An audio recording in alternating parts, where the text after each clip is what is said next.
শিক্ষার্থীদের আন্দোলনকে ঢাল হিসেবে ব্যবহার করে রাজধানী ঢাকাসহ দেশের বিভিন্ন স্থানে বিএনপি-জামাত নারকীয় ধ্বংসযজ্ঞ চালিয়েছে বলে মন্তব্য করেছেন আওয়ামী লীগের সাধারণ সম্পাদক ওবায়দুল কাদের।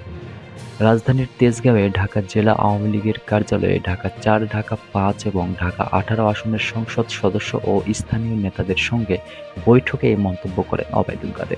কোটা নিয়ে আন্দোলনে সংসদীয় এই আসনগুলোর কয়েকটি এলাকা যেমন যাত্রাবাড়ী ও উত্তরায় সহিংসতা হয়। ওবায়দুল কাদের বলেন, শিক্ষার্থীদের আন্দোলনকে পুঁজি করে যে নৈরাজ্যকর পরিস্থিতি সৃষ্টি করা হয়েছে, সন্ত্রাস ও সহিংসতার বিস্তার ঘটানো হয়েছে, তা বাংলাদেশের ইতিহাসে নজিরবিহীন। শিক্ষার্থীদের আন্দোলনের সমন্বয়কেরা প্রকাশ্যে বিবৃতি জানিয়েছেন যে এই ধরনের ন্যাক্কারজনক কর্মকাণ্ড ও অগ্নিসন্ত্রাসের সঙ্গে তাদের কোনো সম্পর্ক নেই এবং তারা এ দায়ভার নেয়নি। সমগ্র দেশবাসীর কাছে এটা দিবালোকের মতো পরিষ্কার যে এই সন্ত্রাসী কর্মকাণ্ড ও অগ্নি-সন্ত্রাসের পেছনে বিএনপি-জামায়াতের রাজনৈতিক মদদপুষ্ট সন্ত্রাসী ক্যাডার বাহিনী জড়িত। এই সন্ত্রাসী বাহিনী রাজনৈতিকভাবে উদ্দেশ্যপ্রণোদিত হয়ে আওয়ামী লীগের নেতাকর্মীদের উপর হামলা চালিয়েছে। বিভিন্ন স্থানে আওয়ামী লীগের দলীয় স্থাপনায় এবং আওয়ামী লীগের নেতাকর্মী ও সাধারণ জনগণের বাড়ি, ব্যবসা প্রতিষ্ঠানে ভাঙচুর ও অগ্নিসংযোগ করেছে।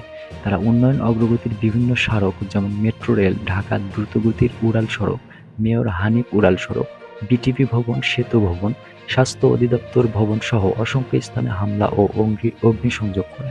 বিএনপি-জামায়াত অপশক্তির মূল উদ্দেশ্য বাংলাদেশকে পিছিয়ে দেওয়া বলে মন্তব্য করেন ওবায়দুল কাদের। তিনি বলেন, উন্নয়ন অগ্রগতির চলমান চাকাকে থামিয়ে দিতে বিএনপি-জামায়াত ও তাদের দোসরেরা সুপরিকল্পিতভাবে এই ধ্বংসযজ্ঞ চালায়।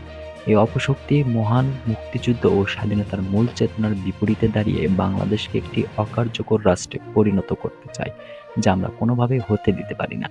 যারা এই ধরনের সন্ত্রাসী কর্মকাণ্ড ও অগ্নিসন্ত্রাসের সঙ্গে জড়িত, সুষ্ঠু তদন্তের মাধ্যমে চিহ্নিত করে তাদের বিরুদ্ধে কঠোর আইনানুগ ব্যবস্থা গ্রহণ করা হবে বলে জানান সরকারের সড়ক পরিবহন ও সেতুমন্ত্রী ওবায়দুল কাদের।